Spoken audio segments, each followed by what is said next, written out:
আসসালামু আলাইকুম, স্বাগতম জানাচ্ছি আপনাদের বাংলা আপডেট 24-এ। আজকের প্রধান শিরোনাম: বিশ্ববাজারে হঠাৎ তেলের দাম বড় উত্থান, নতুন করে বাড়ছে অর্থনৈতিক চাপ। এতক্ষণ দেখছিলেন আন্তর্জাতিক শিরোনাম, এখন দেখবেন বিস্তারিত। আন্তর্জাতিক বাজারে আবারও বেড়েছে জ্বালানি তেলের দাম।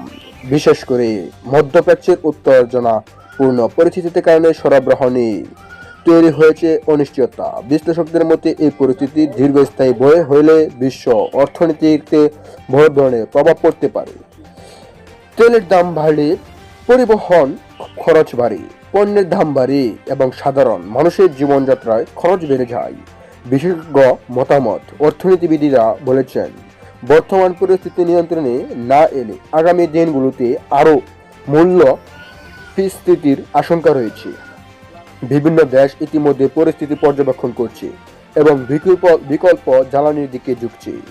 বিশ্ববাজারে এই অস্থিরতা কতদিন চলবে তা এখনো অনিশ্চিত, তবে পরিস্থিতি দ্রুত স্বাভাবিক না হলে এর প্রভাব পড়বে প্রতিটি দেশের অর্থনীতিতে। আজকের মতো এখানে শেষ করছি। সম্মানিত দর্শক, আপনারা সকলে দেখতে পাচ্ছেন যে পেট্রোল অর্থাৎ তেলের দাম যেভাবে বাড়ছে, এভাবে যদি বাড়তে থাকে এবং দেশের ভিতরে যদি পেট্রোল সংকট হতে থাকে, তাহলে বাংলাদেশের ভিতরে অনেক দরিদ্রদের জীবন চালাতে অনেক কষ্ট হয়ে যাবে। কেননা তেলের দাম বাড়ার কারণে সকল জিনিসপত্রের আসবাবপত্রের দাম বেড়ে যাবে, কারণ সবকিছুই এর উপর নির্ভরশীল।